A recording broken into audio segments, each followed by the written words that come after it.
ತೇಜ್ ಪ್ರಭು ನ್ಯೂಸ್ಗೆ ಸ್ವಾಗತ. ಅನ್ನದಾತನ ಹಿತಕ್ಕಾಗಿ, ಅನ್ನದಾತನ ಏಳಿಗೆಗಾಗಿ, ಕೃಷಿ ಕ್ಷೇತ್ರದ ಶ್ರೇಯ ಅಭಿವೃದ್ಧಿಗಾಗಿ ಬೆನ್ನೆಲುಬುವಾಗಿ ನಿಂತಿರುವ ಸಿದ್ದೇಶ್ವರ ವಿವಿಧೋದ್ದೇಶಗಳ ಪ್ರಾಥಮಿಕ ಗ್ರಾಮೀಣ ಕೃಷಿ ಸಹಕಾರಿ ಸಂಘ ನಿ ಮಾಂಗನೂರು ಇಲ್ಲಿ ಇಂದು ಪತ್ರ ವಿತರಣೆ ಕಾರ್ಯಕ್ರಮ ನಡೆಯಿತು. ರೈತರ ಸಲುವಾಗಿ ಇರುವ ಈ ಸಹಕಾರಿ ಸಂಘದಲ್ಲಿ ರಾಜಕೀಯ ಮಾಡಬೇಡಿ ಎಂದು ಕರೆ ನೀಡಿದರು ಮತ್ತು 1,10,00,000 ಪತ್ರ ವಿತರಣೆ ಮಾಡಿ ಬಿಡಿಸಿಸಿ ಬ್ಯಾಂಕ್ ಅಧ್ಯಕ್ಷರು ಮತ್ತು ಮಾಜಿ ಸಂಸದರಾದ ಸನ್ಮಾನ್ಯ ಶ್ರೀ ರಮೇಶ್ ಅಣ್ಣ ಹಿ ಕತ್ತಿ ಇವರು ಮಾತನಾಡಿದರು. 173 ರೈತರಿಗೆ ಎರಡನೇ ಸಲ ಪತ್ತು ವಿತರಣೆಯನ್ನು ಮಾಂಗನೂರು ಗ್ರಾಮದ ಶ್ರೀ ಹನುಮಾನ್ ಸಭಾ ಮಂದಿರ ಭವನದಲ್ಲಿ ಈ ಕಾರ್ಯಕ್ರಮ ಆಯೋಜಿಸಲಾಗಿತ್ತು.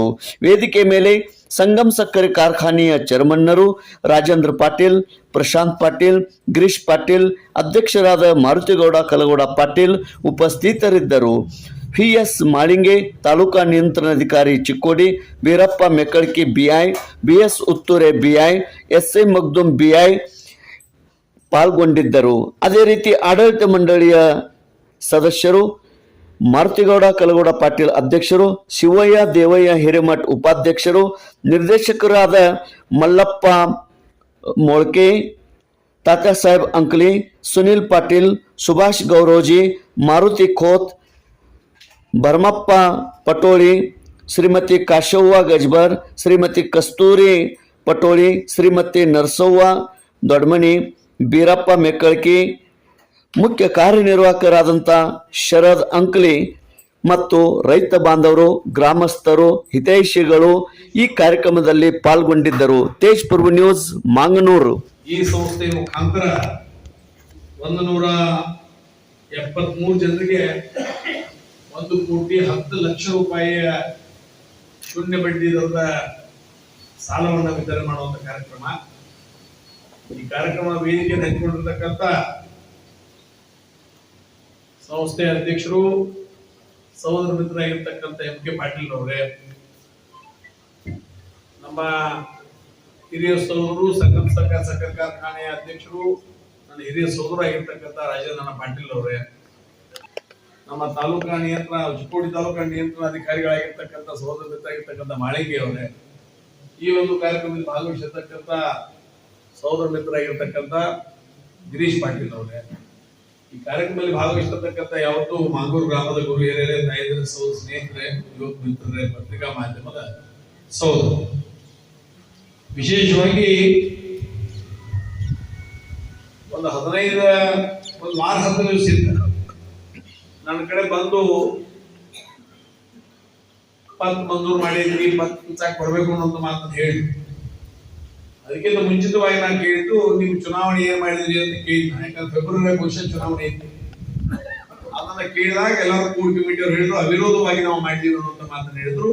ಅದಕ್ಕಾಗಿ ನಾನು ಇವತ್ತು ದಿವಸ ವೇದಿಕೆ ಮೇಲಿದ್ದಂತ ಎಲ್ಲ ಜನರ ಪರವಾಗಿ ಇವತ್ತು ನಾ ಅಧ್ಯಕ್ಷರು, ಈ ಸಿದ್ದೇಶ್ವರ PKPS ಅಧ್ಯಕ್ಷರು, ಉಪಾಧ್ಯಕ್ಷರು, ಆಡಳಿತ ಮಂಡಳಿಗೆ ಜೊತೆಗೆ ಅದಕ್ಕೆ ಅವಿರೋಧವಾಗಿ ಆಯ್ಕೆಯಾಗಲು ಸಹಕರಿಸಿದಂತ ಯಾವತ್ತೂ ಸದಸ್ಯರಿಗೆ, ಗ್ರಾಮದ ಗುರು ಹಿರಿಯರಿಗೆ ಇವತ್ತು ನಾವು ಮಹತ್ವಪೂರ್ವಕವಾಗಿರ್ತಕ್ಕಂಥ ಅಭಿನಂದನೆಗಳನ್ನ, ಧನ್ಯವಾದಗಳನ್ನ ಸಲ್ಲಿಸಲಿಕ್ಕೆ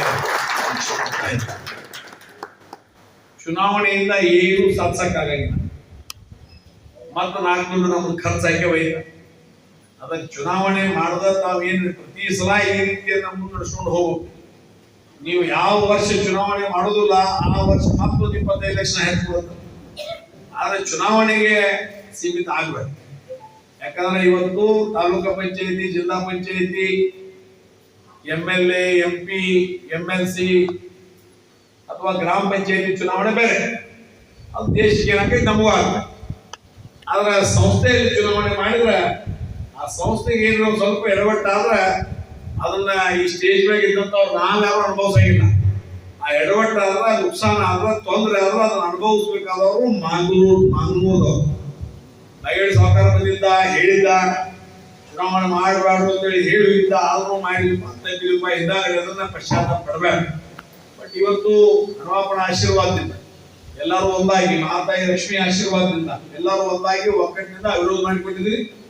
ಇನ್ನೂ ಮುಂದೆ ಸಹಿತ ಇದೇ ಒಂದು ವ್ಯವಸ್ಥೆಯಲ್ಲಿ ಮುಂದೆ ಬರೀರಿ. ನೀವು 1 ಕೋಟಿ ಬಿಟ್ಟು ಇನ್ನ 2 ಕೋಟಿ ಕೇಳಿದ್ರು ನಾ ಸಾಲ ಕೊಡ್ತೇನೆ, ನನ್ನ ಧೈರ್ಯ ನಾ ಕೊಡ್ತೇನೆ. ಸದುಪಯೋಗ ಮಾಡಿಕೊಳ್ಳುವಂತ ಕೆಲಸ ಆಗಲಿ ಅನ್ನುವಂತ ಮಾತನ್ನ ಈ ಸಂದರ್ಭದಲ್ಲಿ ಹೇಳ್ತಾರೆ. ಈ ಅವಿರೋಧವಾಗಿ ಆಯ್ಕೆ ಮಾಡುವಂತ ಒಂದು ಪರಂಪರೆ ಸಹಕಾರಿ ಕ್ಷೇತ್ರದಲ್ಲಿ ಒಂದು ವಂಚನದ ಹಳ್ಳಿದ್ದಾರೆ.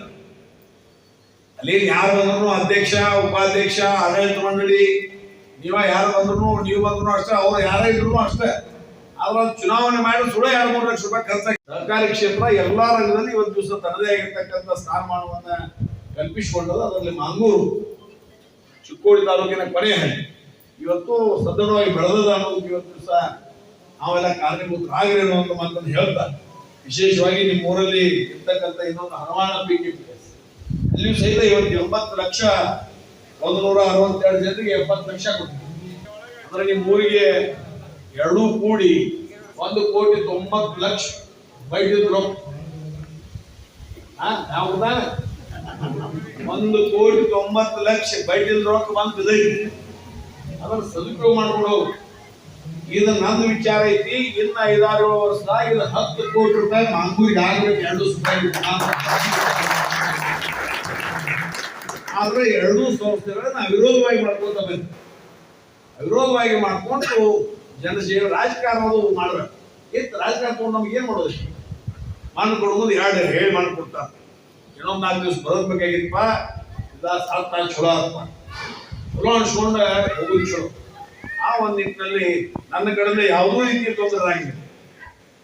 ಯಾವ ಬೇಕಾದ ಪಾರ್ಟಿ ಅವ್ರಿ, ಕಾಂಗ್ರೆಸ್ ಪಾರ್ಟಿ ಅವ್ರಿ, BJP ಅವ್ರಿ, JDS ಅವ್ರಿ, ಮುಸ್ಲಿಂ ಲೀಗ್ ಇರಲಿ, ಅದು ಕರ್ನಾಟಕ ಅಂತ ಸಂಘಗಳು ಅವು ಇರಲಿ, ಯಾವ ಬೇಕಾದಿರಲಿ, ನಮ್ಮದು ರೈತ ಕೂಡ ದೇಶಕ್ಕೆ ಅನ್ನ ಹಾಕುವಂತ ರೈತರಿಗೆ ಹೊಟ್ಟೆ ತುಂಬಿದ ನಂತರ ಹೊಟ್ಟಿ ತುಂಬಿಸುವಂತ ಕೆಲಸ ನಾವು ಅದಕ್ಕೆ ಕೇಂದ್ರ ಮತ್ತು ರಾಜ್ಯ ಸರ್ಕಾರದ ಏನ ಹೂವಿನ ಪಕ್ಕ ಬರ್ತೈತಿ ಅದನ್ನ ರೈತರ ಮನೆಗಳಿಗೆ ಹೋಗಿ ತಲುಪಿಸುವಂತ ಜವಾಬ್ದಾರಿ ರಮೇಶ್ ಕರ್ತೀವಿ. ಒಬ್ಬ ರೈತರ ಮಗನಾಗಿ ನಾನು ಸಹಿತ ನನ್ನ ಡ್ಯೂಟಿಯ ಮಾಡಿ ಆ ಒಂದು ನಿಟ್ಟಿನಲ್ಲಿ ಬಂದಿರತಕ್ಕಂಥ 2 ಸಂಘಗಳ ಮುಖಾಂತರ 1,90,00,000 ರೂಪಾಯಿಗಳನ್ನು ಕೊಟ್ಟಿದ್ದೀವಿ. 2 ಸಂಸ್ಥೆಯವರಿಗೆ ಕಿವಿಮಾತನ್ನು ಹೇಳ್ತಾ ಇದ್ದೀನಿ.